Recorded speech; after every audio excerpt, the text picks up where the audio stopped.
Good morning friends, నేను మీ సాయి మల్లేష్ని మాట్లాడుతున్నాను. ముందుగా మా ఛానల్ సబ్స్క్రైబ్ చేసి లైక్ చేసి షేర్ చేయండి. అదేవిధంగా ప్రతి ఒక్కరూ వీలైనంత ఎక్కువ మందికి షేర్ చేసి అందరూ సబ్స్క్రైబ్ చేసుకోవాల్సిందిగా కోరుచున్నాను. ఈరోజు వార్తల్లోని ముఖ్యాంశాలు తెలుసుకుందాం. ఆంధ్రజ్యోతి దినపత్రిక. గుడ్ మార్నింగ్ ఫ్రెండ్స్, నేను మీ సాయి మల్లేష్ని మాట్లాడుతున్నాను. ముందుగా మా ఛానల్ సబ్స్క్రైబ్ చేసి లైక్ చేసి షేర్ చేయండి. ప్రతి ఒక్కరు వీలైనంత ఎక్కువ మందికి షేర్ చేసి అందరూ సబ్స్క్రైబ్ చేసుకోవాల్సిందిగా కోరుచున్నాను. ఈరోజు వార్తల్లోని ముఖ్యాంశాలు తెలుసుకుందాం. ఆంధ్రజ్యోతి దినపత్రిక.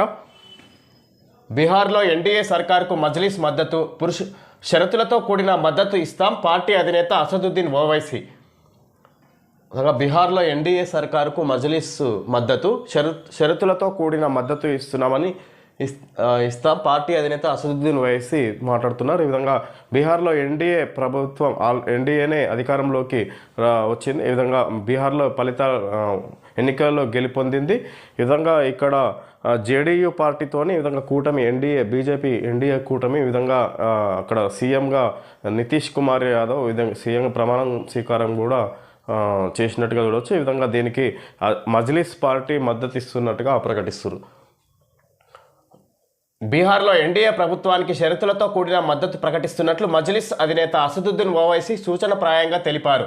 అయితే రాష్ట్రంలో ముస్లింలు అధికంగా ఉండే వెనుకబడిన సీమాంచల్ ప్రాంతానికి న్యాయం జరిగితేనే తమ పార్టీ పూర్తి సహకారం అందిస్తుందని స్పష్టం చేశారు. బీహార్లోని అమౌర్లో జరిగిన ఓ ర్యాలీలో ఓవైసీ ప్రసంగించారు. సీమాంచల్ ప్రాంతం దశాబ్దాలుగా నిర్లక్ష్యానికి గురైందని, వరదలు, వలసలు, అవినీతి వంటి సమస్యలతో సతమతం అవుతుందని ఆరోపించారు. అభివృద్ధి కేవలం పట్నా, రాజ్గిర్ ప్రాంతాలకు మాత్రమే పరిమితం కాకూడదని ఆయన పేర్కొన్నారు. మొన్నటి అసెంబ్లీ ఎన్నికల్లో ఎన్డీఏ కూటమి బీహార్ అంతటా ఆధిపత్యం కనబరిచినప్పటికీ సీమాంచల్లో మాత్రం 24 సీట్లలో 14 స్థానాలనే గెలుచుకుంది. ఎంఐఎం 5 స్థానాలు సాధించి తన ఉనికిని చాటుకుంది. బీహార్లో సీమాంచల్ అనే ప్రాంతాన్ని అభివృద్ధి చేస్తలేరు, నిర్లక్ష్యం చేస్తున్నారన్నట్టుగా ఇక్కడ మాట్లాడుతున్నారు. ఈ విధంగా 24 సీట్లకు గాను సీమాంచల్ ప్రాంతంలో 14 సీట్లే గెలుచుకుంది ఎన్డీఏ. మిగతాది ఈ విధంగా ఇక్కడ ఎన్డీఏ ఎంఐఎం 5 స్థానాలు ఈ విధంగా సాధించి తన ఉనికిని సాధించినట్టుగా చెప్పుకోవచ్చు. ఈ విధంగా సీమాంచల్ ప్రాంతాన్ని అభివృద్ధి చేస్తేనే మేము ఈ విధంగా ఎన్డీఏకు మద్దతు ఇస్తామన్నట్టుగా మాట్లాడుతున్నారు. ఈ సందర్భంగా ఈ విధంగా ఇక్కడ బీహార్లో ఎన్డీఏ కూటమి విజయం సాధించింది. ఈ విధంగా సీఎంగా నితీష్ కుమార్ యాదవ్ కూడా ప్రమాణ స్వీకారం చేశారు. ఈ విధంగా బీహార్లో పర్యటించిన సందర్భంగా అసదుద్దీన్ ఓవైసీ ఎంఐఎం పార్టీ అధినేత ఈ విధంగా మాట్లాడినట్టుగా చూడవచ్చు. టచ్ చేశారో ఖాతా ఖాళీ, ఏపీకే ఫైల్స్తో సైబర్ నేరగాళ్ల పంజా, ఎస్బీఐ పేరిట లక్షలాది మందికి సందేశాలు, వేలాది ఖాతాల్లో డబ్బు కొల్లగొట్టిన వైనం, సీఎం, మంత్రులు, జర్నలిస్టు గ్రూపుల హ్యాక్, ఆధార్ అప్డేట్ చేసుకోవాలంటూ వాట్సాప్ సందేశం, లేదంటే ఖాతా బ్లాక్ అవుతుందని హెచ్చరికలు. ఇక్కడ ఈ మధ్య ఎస్బీఐ పేరిట ఈ విధంగా ఏపీకే ఫైల్స్ పేరిట ఈ విధంగా గ్రూపుల్లో కనిపిస్తున్నాయి. ఈ విధంగా హ్యాకింగ్ గురవుతున్నాయి అన్నట్టుగా చూడవచ్చు. ఈ విధంగా రాజకీయ నాయకులు, ఈ విధంగా జర్నలిస్టులు, సీఎం, మంత్రులు, జర్నలిస్టుల గ్రూపుల హ్యాక్ అయినట్టుగా చూడవచ్చు. ఈ విధంగా ఇక్కడ ఆధార్ అప్డేట్ పేరుతో ఈ విధంగా లింకు పంపిస్తారు ఎస్బీఐ పేరుతోటి అన్నట్టుగా, బ్యాంకు పేరుతోటి అన్నట్టుగా చూడవచ్చు. టచ్ చేస్తే ఖాతా మొత్తం ఖాళీ అవుతున్నాయి. ఈ విధంగా లక్షలాది రూపాయలు కొల్లగొట్టారన్నట్టుగా కూడా చూడవచ్చు. ఈ సందర్భం రీల్స్ కోసం లేడీ గ్యాంగ్ దారుణం, యువతిని అపహరించి దాడి, ఆ దృశ్యాలు నెట్లో. మధ్యప్రదేశ్లో ఘటన, 2 బాలికలు, ఓ యువతి అరెస్టు. రీల్స్ కోసం లేడీ గ్యాంగ్ దారుణం, యువతిని అపహరించి దాడి, ఆ దృశ్యాలు నెట్లో. మధ్యప్రదేశ్లో ఘటన, 2 బాలికలు, ఓ యువతి అరెస్ట్. ఈ విధంగా ముగ్గురు కలిసి ఒక యువతిని అపహరించి దాడి చేసి రీల్స్ కోసం ఈ విధంగా కూడా వాళ్ళు ప్లాన్ చేసి అన్నట్టుగా చూడవచ్చు. చివరకు అరెస్టు, ఓ యువతి, 2 బాలికలు, ఓ యువతి అరెస్ట్ అయినట్టుగా చూడవచ్చు. సోషల్ మీడియాలో రీల్స్కు లైక్లు, కామెంట్లు కోసం యువత ఎంతకైనా తెగిస్తున్నారనేందుకు ఈ దారుణ ఘటనే ఉదాహరణ. ఓ లేడీ గ్యాంగు రీల్స్ మైకంలో యువతులను కిడ్నాప్ చేసి వారిని విచక్షణారహితంగా కొడుతూ ఆ దృశ్యాలను చిత్రీకరించి సోషల్ మీడియాలో పోస్ట్ చేస్తుంది. మధ్యప్రదేశ్లోని జబల్పూర్లో ఈ దారుణం వెలుగు చూసింది. ఇటీవల యువతిని కిడ్నాప్ చేసిన గ్యాంగ్ ఆమెను జుట్టు పట్టుకొని కొడుతున్న, కాలితో తన్నుతున్న దృశ్యాలు నెట్లో వైరల్ అయ్యాయి. ఈ ఘటనపై బాధితురాలు పోలీసులకు ఫిర్యాదు చేయడంతో కేసు నమోదైంది. ఆ లేడీ గ్యాంగులోని 17 ఏళ్ల 2 బాలికలు సహా ఓ యువతిని పోలీసులు అరెస్ట్ చేశారు. ఈ గ్యాంగ్ ఇదే తరహాలో మరికొందరు యువతులపై దాడులకు పాల్పడినట్లు తెలిసింది. విధంగా మధ్యప్రదేశ్లో ఈ ఘటన జరిగినట్టు చూడవచ్చు. ఈ విధంగా మధ్యప్రదేశ్లోని జబల్పూర్లో ఓని దారుణం వెలుగు చూసింది. ఈ విధంగా ఇక్కడ ఒక యువతిని అపహరించి ఈ విధంగా ఆమెను చిత్రహింసలు పెడుతూ రీల్స్ తీసి సోషల్ మీడియాలో పోస్ట్ చేస్తున్నారు. ఈ విధంగా ఇక్కడ సందర్భంగా ఇక్కడ పోలీసులు అరెస్ట్ చేసి ఈ విధంగా ఇక్కడ వెలుగు ఇంతకు ముందు కూడా ఇలాంటి సంఘటనలు చేశారు. ఈ విధంగా ఇక్కడ అదే క్రమంలో మరొక యువతిని కూడా ఇక్కడ బంధించి ఆమెను ఇక్కడ చిత్రహింసలు పెట్టి సోషల్ మీడియాలో అప్లోడ్ చేసినట్టుగా చూడొచ్చు. ఇంతింతై జెడ్డా టవరంతై సౌదీ అరేబియాలోని జెడ్డా నగరానికి సమీపంలో ప్రపంచంలోనే అత్యంత ఎత్తైన భవన నిర్మాణం. ఈ ఆకాశ ఆర్ష్యం ఎత్తు కిలోమీటర్కు పైమాటే. ప్రస్తుతానికి ప్రపంచంలోనే అత్యంత ఎత్తైన బుర్జ్ ఖలీఫా కన్నా 590 అడుగులు ఎక్కువ ఎత్తు. నిర్మాణానికి దాదాపు 11,000 కోట్ల ఖర్చు. బరువు 9 లక్షల టన్నులు. మే 2028కి పూర్తి. ఈ విధంగా ఇక్కడ ఈ అత్యంత ఎత్తైన భవనాన్ని నిర్మిస్తారు. ఈ విధంగా 1 కిలోమీటర్ పొడవు గల ఎత్తు ఇది. ప్రపంచంలో ఎత్తైన గోడ బుర్జ్ ఖలీఫా కన్నా 590 అడుగులు ఎత్తుగా నిర్మించబోతున్నారు అన్నట్టుగా చూడొచ్చు. ఇది 2028 మార్చి కల్లా పూర్తి కాబోతుంది అన్నట్టుగా చూడొచ్చు. సౌదీ అరేబియాలోని జెడ్డా నగరానికి సమీపంలో ప్రపంచంలోనే అత్యంత ఎత్తైన భవన నిర్మాణం ఇంతింతై జెడ్డా టవరంతై. విధంగా సౌదీ అరేబియాలోని జెడ్డా నగరానికి సమీపంలో ఈ భవనాన్ని నిర్మిస్తూ అత్యంత ఎత్తైన భవనంగా చెప్పుకోవచ్చు. వాణిజ్య వీధులు మల్టీ యూజ్ జోన్లుగా పారిశ్రామిక వార్డులు. HILTP పేరిట రాష్ట్ర ప్రభుత్వ నూతన విధానం. అపార్ట్మెంట్లు, ఆఫీసులు, స్కూళ్లు, హోటళ్లు, హాస్పిటల్, టెక్ పార్కుల నిర్మాణానికి అవకాశం. ఇంపాక్ట్ ఫీజు వసూలుతో అనుమతులు. రోడ్ల వెడల్పు 80 అడుగుల లోపు ఉంటే 30%, 80 అడుగులకు ఎక్కువ ఉంటే 50% ఫీజు. ల్యాండ్ కన్వర్షన్ ఫీజులు కూడా అందులోనే. హైదరాబాద్లోని 22 పారిశ్రామిక పార్కులు, స్టాండ్ అలోన్ యూనిట్లకు పాలసీ వర్తింపు. మొత్తం 9,292 ఎకరాల భూముల్లో 4,740 ఎకరాల ప్లాటెడ్ భూములు. TG ఐపాస్ ద్వారా దరఖాస్తుల స్వీకరణ. నోడల్ ఏజెన్సీగా వ్యవహరించిన TGIIC 45 రోజుల్లో పూర్తి కానున్న మొత్తం ప్రక్రియ. 2013లోనే ఈ పాలసీకి నాటి సర్కారు శ్రీకారం. ఇక్కడ వాణిజ్య వీధులు, మల్టీ యూజ్ జోన్లుగా పారిశ్రామిక వాడలు. HILTP పేరిట రాష్ట్ర ప్రభుత్వ నూతన విధానం. విధంగా ఇక్కడ ఈ 9,292 ఎకరాలలో 4,740 భూముల్లో ప్లాటెడ్ భూములు చేస్తున్నారు. TG ఐపాస్ ద్వారా దరఖాస్తులు స్వీకరణ. ఈ విధంగా ఇక్కడ నూతన విధానాన్ని రాష్ట్రంలో తీసుకొస్తున్నారు అన్నట్టుగా కాంగ్రెస్ ప్రభుత్వం ఇక్కడ చెప్పుకొస్తున్నట్టుగా చూడొచ్చు. రోజురోజుకు విస్తరిస్తున్న రాజధాని నగరాన్ని భవిష్యత్తు అవసరాలకు తగినట్లు తీర్చిదిద్దే దిశగా రాష్ట్ర ప్రభుత్వం మరో కీలక నిర్ణయం తీసుకుంది. ఔటర్ రింగ్ రోడ్ లోపల దాని చుట్టుపక్కల ప్రాంతాల్లో 50-60 ఏళ్ల క్రితం నెలకొల్పిన పారిశ్రామిక ఎస్టేట్లు, పార్కుల భూములను మల్టీ యూజ్ జోన్లుగా మార్చాలని నిర్ణయించింది. ఇందుకోసం Hyderabad industrial lands transformation policy HILTP 2025 పేరిట ప్రభుత్వం కొత్త విధానాన్ని అమల్లోకి తెచ్చింది. నగర అభివృద్ధి భూముల సక్రమ వినియోగం కోసం ఈ పాలసీని తీసుకొస్తున్నట్లు పేర్కొంటూ ఈ నెల 22న ఉత్తర్వులు జారీ చేసింది. నిజంగా ఇక్కడ ఏదైతే హైదరాబాదు ఔటర్ రింగ్ రోడ్ లోపల 50 నుంచి 60 సంవత్సరాల నుంచి ఈ విధంగా ఈ పార్కులు, ఈ విధంగా నోడల్ 50-60 ఏళ్ల క్రితం నెలకొల్పిన పారిశ్రామిక ఎస్టేట్లు, పార్కుల భూములను మల్టీ యూజ్ జోన్లుగా మార్చాలని నిర్ణయించింది. మల్టీ యూజ్ అంటే అనేక రకాలుగా ఉపయోగించుకోవడానికి తీర్చిదిద్దుతారన్నట్టుగా చూడవచ్చు. ఈ విధంగా అనేక అవసరాలకు తీర్చుకునే విధంగా ఉపయోగపడే విధంగా ఈ పార్కులను, అదేవిధంగా ఈ ఎస్టేటు భూములను, పారిశ్రామిక ఎస్టేట్లు అనేక రకాలుగా అనేక రంగాల్లో వినియోగించుకోవడానికి గాను తీర్చిదిద్దుతున్నారన్నట్టుగా చూడొచ్చు. ఈ విధంగా హైదరాబాద్ విస్తరిస్తున్న సందర్భంగా వివిధ రకాలుగా ఉపయోగించుకోవడానికి గాను ఉపయోగపడే విధంగా తీర్చిదిద్దే అవకాశం ఉన్నట్టుగా చూడొచ్చు. ఈ సందర్భంగా దానికి కొత్త పాలసీని తీసుకొస్తుంది అన్నట్టుగా HILTP 2025 పేరిట ప్రభుత్వం కొత్త విధానాన్ని అమల్లోకి తెచ్చింది అన్నట్టుగా చెప్పుకోవచ్చు. నేడో రేపో నగారా పంచాయతీ ఎన్నికల షెడ్యూల్ జారీకి ఎన్నికల సంఘం కసరత్తు. ఇప్పటికే ఖరారైన రిజర్వేషన్లు, పంచాయతీ వార్డుల రిజర్వేషన్లపై జిల్లాల్లో గెజిట్ల జారీ. నేడు SECకి అందజేయనున్న పంచాయతీ రాజ్ శాఖ. విధంగా పంచాయతీ వార్డు రిజర్వేషన్లపై జిల్లాల్లో గెజిట్ల జారీ. విధంగా పంచాయతీ అంటే సర్పంచులు వార్డు రిజర్వేషన్లు వార్డు నెంబర్ల రిజర్వేషన్లపై జిల్లాల్లో గెజిట్ల జారీ రిజర్వేషన్లు పూర్తి చేసినట్టుగా చూడొచ్చు. ఈ నివేదికను ఈసీకి అందజేయబోతున్నట్టుగా చూడొచ్చు. నేడు ఈఎస్ఈసికి అందజేయనున్న పంచాయతీరాజ్ శాఖ అన్నట్టుగా చూడొచ్చు. ఈ విధంగా నేడు రేపే నగర అంటే పంచాయతీ ఎన్నికలకు సంబంధించి నోటిఫికేషన్ విడుదల చేసే అవకాశం ఉంది ఈరోజు లేదా రేపు అన్నట్టుగా చూడొచ్చు. చండీగఢ్ను వదులుకోం బగ్గుమన్న పంజాబ్ రాజకీయ పార్టీలు కేంద్ర ప్రభుత్వ బిల్లుతో దుమారం. చండీగఢ్పై మాకు హక్కుంది సీఎం మాన్. ఆ బిల్లు పంజాబ్పై దాడే కేజ్రీవాల్ లాక్కుంటే తీవ్ర పరిణామాలు కాంగ్రెస్. అది పంజాబ్ వ్యతిరేక బిల్లు బాదల్. ఇంకా తుది నిర్ణయం తీసుకోలేదు కేంద్ర ప్రభుత్వం. కేంద్రం చెప్పుకొస్తుంది. చండీగఢ్ను వదులుకోం బగ్గుమన్న పంజాబ్ రాజకీయ పార్టీలు అన్నట్టుగా చెప్పుకోవచ్చు. కేంద్ర ప్రాంతమైన చండీగఢ్లో చట్టాలు చేసే అధికారాన్ని రాష్ట్రపతి పరిధిలోకి తెచ్చేందుకు వీలుగా రాజ్యాంగ అధికరణం 131ని సవరిస్తూ బిల్లు తీసుకురావాలని కేంద్ర ప్రభుత్వం ప్రతిపాదించింది. చట్టసభలు లేని కేంద్ర పాలిత ప్రాంతాలైన అండమాన్ నికోబార్ దీవులు దాద్రా నగర్ హవేలీ తరహాలో చండీగఢ్ను కూడా రాజ్యాంగ అధికరణం 240 పరిధిలోకి తీసుకురావాలని యోచించింది. దీనికి సంబంధించి పార్లమెంటు శీతాకాల సమావేశాల్లో బిల్లు పెట్టాలనుకుంది.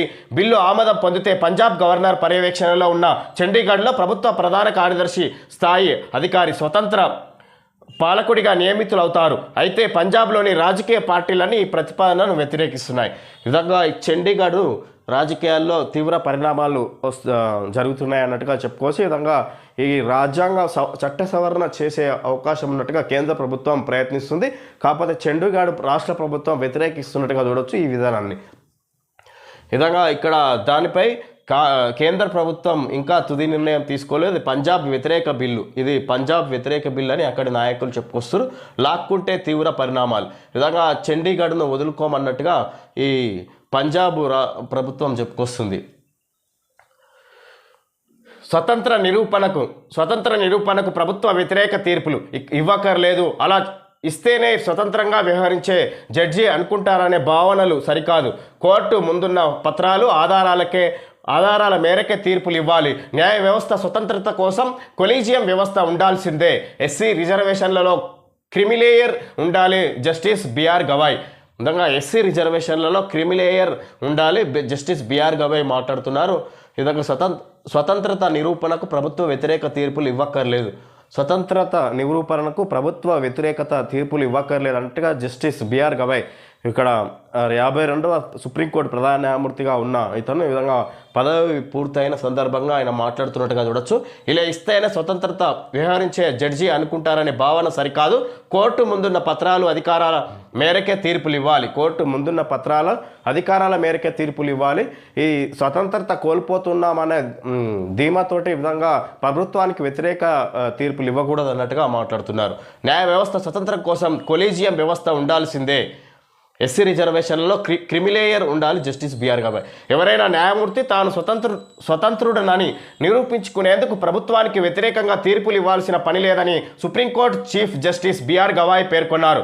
అయితే న్యాయమూర్తులు స్వతంత్రంగా వ్యవహరించక తప్పదని, కోర్టు ముందున్న ఆధారాలకు అనుగుణంగా నిర్ణయం తీసుకోవాలి. స్వతంత్రంగా వ్యవహరించక తప్పదని, కోర్టు ముందున్న ఆధారాలకు అనుగుణంగా నిర్ణయం తీసుకోవాల్సి ఉంటుంది. కోర్టు ముందు ఏదైతే పత్రాలు ఉన్నాయో ఆధారాలు ఉన్నాయో వాటికి అనుగుణంగానే నిర్ణయాలు తీసుకోవాలి. స్వతంత్రుడనని ఫీల్ అయ్యే విధంగా భావించి సొంత నిర్ణయాలు తీసుకోకూడదు. ప్రభుత్వానికి వ్యతిరేకంగా తీసుకునే నిర్ణయాలు ఇవ్వక్కర్లేదన్నట్టుగా చెప్పుకొస్తారు. 53వ సీజేఐగా జస్టిస్ సూర్యకాంత్ నేడే ప్రమాణ స్వీకారం. తొలిసారి అతిథులుగా 6 దేశాల సీజేలు హాజరు కానున్న సీఎం రేవంత్ రెడ్డి. 53వ సీజేఐ సుప్రీంకోర్టు ప్రధాన న్యాయమూర్తిగా జస్టిస్ సూర్యకాంత్ ప్రమాణ స్వీకారం చేయబోతున్నారు. ఈరోజు 6 దేశాల నుంచి సుప్రీంకోర్టు ప్రధాన న్యాయమూర్తులు హాజరవుతున్నారు. విధంగా దానికి సీఎం రేవంత్ రెడ్డి కూడా హాజరవుతున్నట్టుగా చూడొచ్చు. ఇక్కడ సత్యసాయి ప్రజల్లో దేవుడిని చూసిన మహానుభావుడు. తెలంగాణలోనూ అధికారికంగా శత జయంతి ఉత్సవాలు. ఈ జయంతి బాబా ట్రస్ట్ కార్యక్రమాలకు తోడ్పడతాం సీఎం రేవంత్ రెడ్డి. నిస్వార్థ సేవలకు ప్రతిరూపం ఉపరాష్ట్రపతి రాధాకృష్ణన్. పుట్టపర్తిలో సత్యసాయి శత జయంతి వేడుకలు. దావోస్ తరహా తెలంగాణ గ్లోబల్ సమ్మిట్. విధంగా ఇక్కడ శత జయంతి ఉత్సవాలకు సీఎం రేవంత్ రెడ్డి పుట్టపర్తిలో సందర్శించినట్టుగా చూడవచ్చు. పుట్టపర్తిలోని సత్యసాయి ఇక్కడ సత్యసాయి సమాధి వద్ద ముఖ్యమంత్రి రేవంత్ రెడ్డి సత్యసాయి ప్రాంతాన్ని అక్కడ ఆలయాన్ని సందర్శించి ఈ విధంగా సీఎం రేవంత్ రెడ్డి మాట్లాడినట్టుగా చూడొచ్చు. మానవుడిలో దేవుడిగా సత్యసాయి బాబా కొనియాడారు. ఈ విధంగా ప్రజల్లో దేవుడిని చూసిన మహానుభావుడు సత్యసాయి అన్నట్టుగా, ప్రజల్లోనే దేవుడిని చూసిండు అట్లాంటి మహానుభావుడు సత్యసాయి అన్నట్టుగా చెప్పుకొస్తారు. తెలంగాణలోని అధికారికంగా శత జయంతి ఉత్సవాలు జరిపిస్తాం, బాబా ట్రస్ట్ కార్యక్రమాలకు తోడ్పడతాం, నిస్వార్థ సేవలకు ప్రతిరూపం అని ఉపరాష్ట్రపతి రాధాకృష్ణన్ కూడా మాట్లాడుకొచ్చారు. ఈ విధంగా సత్యసాయి శత జయంతి ఉత్సవాల సందర్భంగా సీఎం రేవంత్ రెడ్డి ఇక్కడ సందర్శించి మాట్లాడేట్టుగా చూడొచ్చు. భగవాన్ సత్యసాయి ప్రజల్లో దేవుడిని చూశారని, ప్రేమ ద్వారానే ఏదైనా సాధ్యమవుతుందనేది ఆయన సందేశమని సీఎం రేవంత్ రెడ్డి పేర్కొన్నారు. బాబా సందేశం యుగాల పాటు ప్రజలకు స్ఫూర్తిగా నిలుస్తుందని చెప్పారు. తెలంగాణలోని సాయిబాబా శత జయంతి ఉత్సవాలను అధికారికంగా నిర్వహించాలని నిర్ణయం తీసుకున్నట్లు తెలిపారు. బాబా సేవా కార్యక్రమాలను విస్తరించేందుకు ఆయన సిద్ధాంతాలను ప్రతి ఇంటికి చేరవేయడానికి తమ ప్రభుత్వం కృషి చేస్తుంది అన్నట్టుగా చెప్పుకొచ్చి, ఈ విధంగా ప్రజల్లో దేవుడిని చూసిన మహానుభావుడు సత్యసాయి అని చెప్పుకొచ్చారు. ఆయన సందేశం ప్రజలకు ఎన్నో విధాలుగా ఆదర్శంగా నిలుస్తుంది. ఈ విధంగా ఇక్కడ ముందు శత జయంతి ఉత్సవాలను ప్రభుత్వం అధికారికంగా చేపడుతుంది ఉత్సవాలను అన్నట్టుగా మాట్లాడుతున్నారు ఇక్కడ సీఎం రేవంత్ రెడ్డి. దావోస్ తరహాలో తెలంగాణ గ్లోబల్ సమ్మిట్ ముఖ్యమంత్రి రేవంత్ సూచన, సౌకర్యాల్లో రాజీ పడద్దు, అంతర్జాతీయ స్థాయిలో ఉండాలి, పనులు పరిశీలించిన రేవంత్. విధంగా ఇక్కడ గ్లోబల్ సమ్మిట్ కార్యక్రమాన్ని ఈ విధంగా ఇక్కడ ఎలాంటి లోటుపాట్లు లేకుండా దావోస్ తరహాలో నిర్వహించాలన్నట్టుగా చెప్పుకొస్తారు గ్లోబల్ సమ్మిట్. విధంగా వివిధ దేశాల నుంచి రాబోతున్న ప్రతినిధులు, కంపెనీ సంబంధించిన ప్రతినిధులు రాబోతున్నట్టుగా చూడొచ్చు. ఈ గ్లోబల్ సమ్మిట్లో ముఖ్యంగా రాష్ట్రంలో పెట్టుబడులు పెట్టడానికి స్వీకరించడానికి గాను నిర్వహిస్తున్నట్టుగా చూడొచ్చు ఈ గ్లోబల్ సమ్మిట్. సౌకర్యాల్లో రాజీ పడద్దు, అంతర్జాతీయ స్థాయిలో ఉండాలి, పనులు పరిశీలించిన రేవంత్ రెడ్డి. మన తేజస్ ఎంత భద్రం, 24 ఏళ్ళు 18,000 ఫ్లైట్ అవర్స్లో కేవలం 2 ప్రమాదాలు. F-16 తొలినాళ్లలో పోలిస్తే తక్కువే. ఫ్లైట్ అవర్స్ పెరిగే కొద్దీ ట్రాక్ రికార్డు మరింత మెరుగయ్యే అవకాశం. విధంగా మన తేజస్ ఎంత భద్రం. ఇది యుద్ధ విమానాల గురించి చెప్పుకొస్తారు. ఈ విధంగా రక్షణ శాఖ మాట్లాడుతున్నట్టుగా చూడొచ్చు. ఈ 24 ఏళ్ళు 18,000 ఫ్లైట్ అవర్స్లో కేవలం 2 ప్రమాదాలు జరిగినాయి అన్నట్టుగా చూడొచ్చు. అంటే ఇతర దేశాల్లో అనేక ప్రమాదాలకు గురవుతాయి యుద్ధ విమానాలు, కానీ మన దగ్గర 2 ప్రమాదాలు జరిగినాయి 18,000 ఫ్లైట్ అవర్స్లో అన్నట్టుగా చెప్పుకొచ్చారు. ఫ్లైట్ అవర్స్ పెరిగే కొద్దీ ట్రాక్ రికార్డు మరింత మెరుగయ్యే అవకాశం. సింగిల్ ఇంజన్తో కూడిన 4వ తరం యుద్ధ విమానమైన తేజస్ MK-1ను కొనుగోలు చేసేందుకు అర్జెంటీనా, ఈజిప్ట్, నైజీరియా, ఫిలిప్పీన్స్ వంటి దేశాలు ఆసక్తిగా ఉన్నాయి. ఇలాంటి సమయంలో దుబాయ్లో జరిగిన ఎయిర్ షోలో మన తేజస్ MK-1 నేలకూలడం ఆందోళన. ఇలాంటి సమయంలో దుబాయ్లో జరిగిన ఎయిర్ షోలో మన తేజస్ MK-1 నేలకూలడం ఆందోళన. ఈ సింగిల్ ఇంజన్తో కూడిన 4వ తరం యుద్ధ విమానమైన తేజస్ MK-1ను కొనుగోలు చేసేందుకు అర్జెంటీనా, ఈజిప్ట్, నైజీరియా, ఫిలిప్పీన్స్ వంటి దేశాలు ఆసక్తిగా ఉన్నాయి. ఇలాంటి సమయంలోనే దుబాయ్లో జరిగిన ఈ ఎయిర్ షోలో మన తేజస్ MK-1ను నేలకూలడం ఆందోళన. ఈ విధంగా వివిధ దేశాలు ఆశపడ్డాయి మన యుద్ధ విమానాన్ని కొనుగోలు చేయడానికి గాను. ఈ ఎయిర్ షో దుబాయ్లో ఎయిర్ షో నిర్వహించిన సందర్భంగా మన దేశానికి సంబంధించిన MK-1 యుద్ధ విమానం నేలకూలడం జరిగింది. ఈ విధంగా ఇక్కడ ఇలాంటి సమయంలో వివిధ దేశాలు కొనుగోలు చేస్తామన్న ఆలోచనలో ఉన్న సందర్భంలో ఇలాంటిది సంఘటన జరగడం బాధాకరం అన్నట్టుగా చెప్పుకొస్తారు. ఆందోళన కలిగించిన విషయం అన్నట్టుగా చూడవచ్చు. కాళోజీ వర్సిటీలో అక్రమార్కులు, వైద్య విద్య పీజీ పరీక్షల్లో గోల్మాల్. ఫెయిల్ అయిన 5గురికి మార్కులు కలిపిన వైనం, పునర్మూల్యాంకనమే లేనప్పుడు ఇది ఎలా సాధ్యం? ఖాళీ పేజీల్లో మళ్ళీ రాతలు రాసినట్టు అనుమానాలు. వీళ్ళందరూ ప్రైవేట్ మెడికల్ కళాశాలకు చెందిన వారే. రీకౌంటింగ్ తర్వాత మరో యూజీ విద్యార్థి కూడా పాస్. పెద్ద ఎత్తున డబ్బు చేతులు మారినట్లు ఆరోపణలు. సమగ్ర విచారణ చేపట్టాలని వైద్య విద్యార్థుల డిమాండ్. కాళోజీ వర్సిటీలో అక్రమార్కులు, వైద్య విద్య పీజీ పరీక్షలో గోల్మాల్. ఫెయిల్ అయిన 5గురికి మార్కులు కలిపిన విధానం, పునర్మూల్యాంకనమే లేనప్పుడు ఇదేలా సాధ్యం? ఖాళీ పేజీల్లో మళ్ళీ రాతలు రాసినట్టు అనుమానాలు. వీరందరూ ప్రైవేట్ మెడికల్ కళాశాలకు చెందినవారు. విధంగా ప్రైవేట్ మెడికల్ కాలేజీ విద్యార్థులకు సంబంధించి పరీక్షా పత్రాలను విధంగా ఇక్కడ ఈ ఖాళీ పేజీల్లో సమాధానాలు రాసి మరీ వాళ్ళకు మార్కులు కలిపిన వైనం అన్నట్టుగా చూడొచ్చు. ఈ విధంగా కాళోజీ యూనివర్సిటీలో అక్రమంగా మార్కులు యాడ్ చేశారన్నట్టుగా చూడొచ్చు. వైద్య విద్య పీజీ పరీక్షల్లో గోల్మాల్ జరిగిందని. సాధారణ విద్యార్థులు పరీక్షల్లో ఫెయిల్ అయితే ఏం చేస్తారు? పాస్ అయ్యేదాకా కష్టపడి చదువుతారు, కానీ భవిష్యత్తులో డాక్టర్లు కావాల్సిన 5గురు విద్యార్థులు అడ్డదారి తొక్కారు. అక్రమంగా మార్కులు వేయించుకొని పాస్ అయ్యారు.